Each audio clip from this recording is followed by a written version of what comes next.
Hello students, आज इस video में हम लोग आव्यूह यानी कि मैट्रिक्स का एक नया टॉपिक शुरू कर रहे हैं जो कि बहुत ही इम्पोर्टेंट टॉपिक है। वो है इनवर्स ऑफ ए मैट्रिक्स यानी कि आव्यूहों का क्या निकालना, व्युत्क्रम। तो किसी आव्यूह का व्युत्क्रम कैसे निकालते हैं, तो उसके लिए पहले परिभाषा पहले पढ़ लीजिए। मान लीजिए दो मेरे पास स्क्वायर मैट्रिक्स हैं, वर्गाकार आव्यूह हैं और उनका आपस में गुणा करने पर आई यानी कि इकाई आव्यूह यानी कि आइडेंटिटी मैट्रिक्स अगर आपको मिलता है तो ये दोनों आव्यूह एक दूसरे के क्या कहलाते हैं, इनवर्स कहलाते हैं। B बराबर A इनवर्स या A बराबर B इनवर्स लिख सकते हैं। और एक चीज नोटिस करने वाली बात है कि किसी भी आव्यूह का इनवर्स तभी निकाल आप सकते हैं, वो इन्वर्टिबल तभी होगा, व्युत्क्रमणीय तभी होगा जब वो नॉन सिंगुलर हो, अर्थात व्युत्क्रमणीय हो, यानी कि सारणिक A का मान 0 के बराबर नहीं होना चाहिए।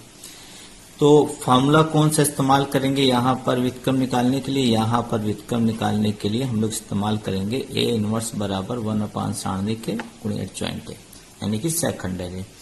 और शर्त यह है कि इसका सारणिक मान 0 नहीं होना चाहिए। ये एक दो प्रॉपर्टी मैंने लिख दी, इसको ध्यान रखिएगा। ये रिवर्सिबल लॉ कहलाता है, यानी कि ए बी का होल इनवर्स ये इनवर्स जब अंदर आएगा तो इसको रिवर्स कर देता है, इसलिए इसको रिवर्सल लॉ भी बोलते हैं। B inverse A inverse. और दूसरी प्रॉपर्टी ट्रांसपोज और इनवर्स से संबंधित है कि किसी अवयव का ट्रांसपोज का इनवर्स निकालने को कहा जाए तो आप इनवर्स निकालने के बाद ट्रांसपोज निकाल सकते हैं, और चाहे ट्रांसपोज का इनवर्स, दोनों ही कंडीशन में मान बराबर आएंगे। तो इसका चलते हैं, इस फार्मूले का इस्तेमाल करके पहले सीखते हैं इनवर्स कैसे निकालते हैं। ये हमारा आव्यूह है, आपकी बुक का एग्जाम्पल एनसीईआरटी का। तो इस आव्यूह को पहले मैंने इस मैट्रिक्स को डिटर्मिनेंट यानी कि सारणिक रूप में बदल लिया, यानी कि ये साइन हटाकर ये वाला लगा दिया सारणिक वाला, और प्रसार कर दिया।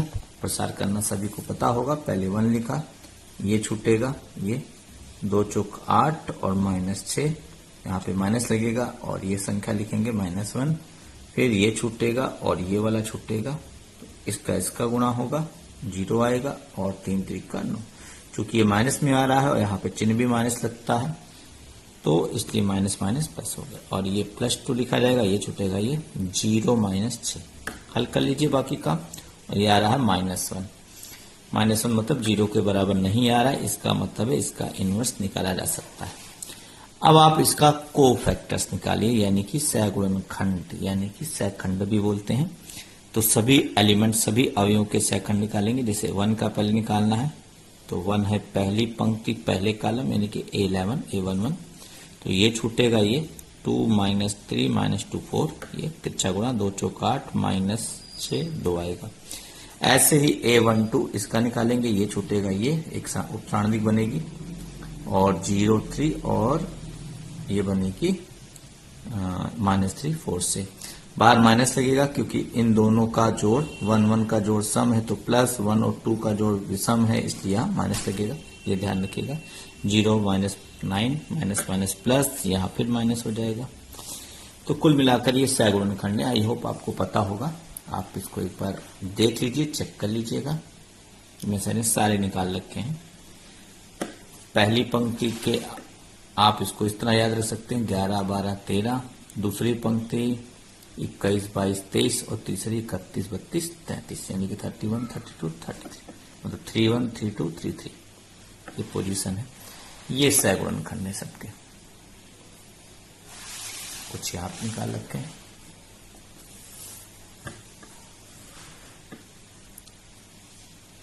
तो ये सारे सहगुणनखंड आ गए। अब आप एक मैट्रिक्स बना लीजिए इन सहगुणनखंडों से, मैट्रिक्स विद कोफैक्टर, यानी कि जितने निकाल रखे हैं। A11 जो निकाला है, ये देखिए A11 निकाला है, 2 -9 -6, ये देखिए 2 -9 -6, यहाँ पे 21 22 23 वाला, फिर 31 32 33, और इसी का ट्रांसपोज यानी कि परिवर्त निकालिए तो ये क्या कहलाएगा, एडजॉइंट यानी कि सेकंड है। और इसी में सारणिक A से भाग दे दीजिए, ये डिटरमिनेंट A से यानी कि -1 से भाग दे दीजिए। -1 से भाग देंगे तो सभी के चिन्ह बदल जाएंगे, -2 हो जाएगा, 0 +1, और ये जो आया यही क्या कहलाएगा, आपका दिए गए आव्यूह का इनवर्स। चलते हैं, आगे बढ़ते हैं, एक क्वेश्चन और सॉल्व करते हैं। ये 2 ऑर्डर के 2 आव्यूह दिए गए हैं और एक प्रॉपर्टी मैंने अभी बताई थी आपको, उसी का यहाँ वेरिफिकेशन करना है, यानी कि संतुष्ट कराना है कि ये सत्य है कि नहीं। तो इसके लिए सर्वप्रथम चलिए ए बी निकाल लेते हैं। पहले इनवर्स निकालने से पहले ए और बी का गुणा कर देते हैं। तो पहले मैंने सर्वप्रथम ए और बी का गुणा किया है, ये पहला भी दूसरा, ये ऐसे पहली पंक्ति पहला कॉलम 3 चंग 18 7 7 49, पहली पंक्ति दूसरा कॉलम 3 8 24 7 9 63, यहाँ दूसरी पंक्ति पहला कॉलम 2 छंग 12 5 7 35 और दूसरी पंक्ति दूसरा कॉलम 2 8 16 और 5 9 45। ये आ गया ए बी। अब इन सारे अवयवों का हम लोग इनवर्स निकालेंगे। तो इनवर्स निकालने के लिए आप पहले ए अवयव का इनवर्स निकाला जा रहा है। तो ए का सारणिक बना लीजिए, सारणिक बना ली गई, इसका प्रसार 3 5 15 0 के बराबर नहीं आ रहा है। अब इसका एडजॉइंट निकालेंगे। तो एडजॉइंट निकालना आपको आता है तो मैंने यहाँ डायरेक्टली लिख दिया है।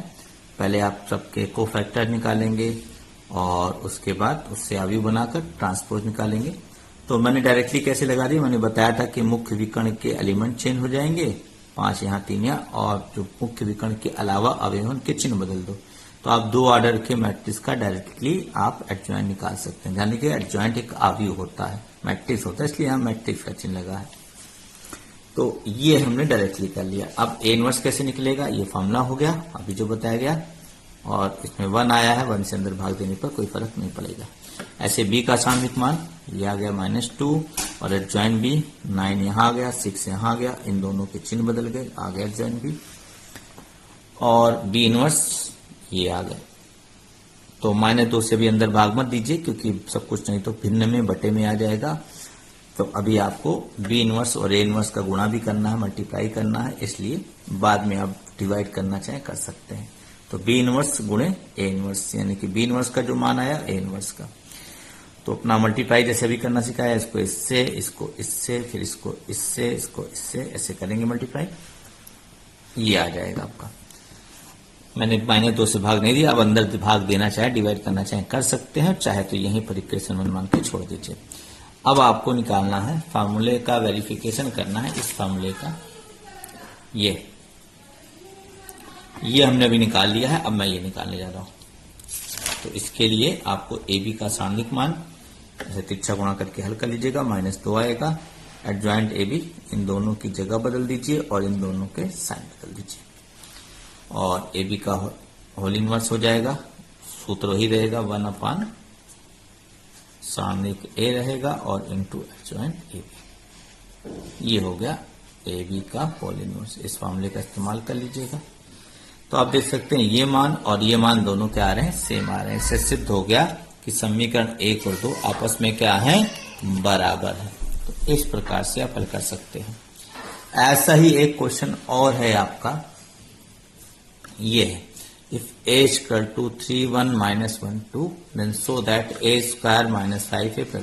इस तरह की चीजें आप मैट्रिक्स में सिद्ध कर चुके होंगे, आपने मैट्रिक्स में सिद्ध किया होगा। कैसे सिद्ध किया होगा देख लीजिएगा। पहले a² निकालेंगे, a गुणे इन दोनों अवयव का मल्टीप्लिकेशन करेंगे, इस तरह से ये मिल जाएगा आपको,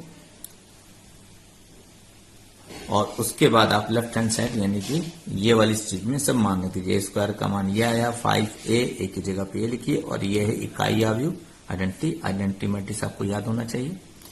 अंदर गुणा कर दीजिए 5 से, 5 अवयव है तो सब में होगा, 5 से 15, 5 इकन्ने 5, इसमें भी और इसमें भी, 7 इकन्ने 7 शून्य 0, 7 इकन्ने 7 शून्य। अब जोड़ घटा दीजिए, सब 0 आएगा। देखिए 8 में से 8 और ये 7 जुड़ेंगे 15, 15 में से 15 कट जाएगा 0, 5 में ये 0 जुड़ेगा और ये 5 घटेगा, ये भी 0 आएगा। कुल मिला के सब जगह 0 आएगा, और ये सिद्ध हो गया कि ये शून्य अवयव है, यानी कि इक्वल टू आप 0 लिख सकते हैं। इस प्रकार ये प्रूफ हो गया। तो इतना आपने मैट्रिक्स में भी पढ़ा है। अब हमको इस क्वेश्चन में करना क्या था, इस क्वेश्चन में करना था कि ये चीज सिद्ध करो और इसकी मदद से ये चीज सिद्ध करनी थी, और इसकी मदद से ए इनवर्स निकालना है। तो ऐसे कोई समीकरण सिद्ध कराकर आपको इनवर्स निकालने को कहे तो पूरे समीकरण में पहले सिद्ध कर दीजिए ये पूरा इस तरह से, और उसके बाद आप पूरे समीकरण में ए इनवर्स से गुणा कर दीजिए। 0 में गुणा करने पर कोई फर्क नहीं पड़ेगा, 0 ही रहेगा। यहाँ ए इनवर्स से a² से गुणा करेंगे तो +2 -1 कितना आएगा 1। ए इनवर्स को a से गुणा करेंगे तो i का ही अवयव देगा ये, और i को चाहे किसी भी अवयव से गुणा करे वही अवयव आ जाएगा। इन दोनों को पक्षांतर कर दीजिए, ये प्लस हो गया और ये माइनस, और अब आई का मान रख दीजिए, इकाई अवयव, और ए का मान प्रश्न में जो दिया है वो रख दिया आपने। और 5 से अंदर गुणा करके 5 गुणे 5 से गुणा करके इसको घटा दीजिए। घटाने के बाद इस 7 को बटे में ले आइए।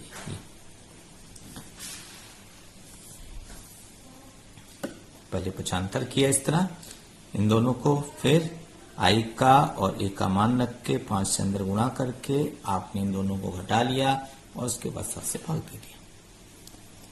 तो ये इस प्रकार से आप निकाल सकते हैं ए इनवर्स। अगर कोई समीकरण इस तरह दिया जाए, आपको वो सैखंडज या उस तरह का सूत्र इस्तेमाल नहीं करना होगा। इसी समीकरण में जो आपने सिद्ध किया होगा ए इनवर्स से गुणा करके आप ए इनवर्स का मान निकाल सकते हैं। तो ये भी इंपॉर्टेंट क्वेश्चन है। तो आई होप आपको इनवर्स निकालना समझ में आ गया होगा। तो इस प्रकार आप 4.5 एक्सरसाइज पूरी लगा दीजिए। नेक्स्ट वीडियो में हम लोग अननोन क्वांटिटीज यानी कि XYZ की वैल्यू निकालना सीखेंगे मैट्रिक्स विधि से। Okay, thank you.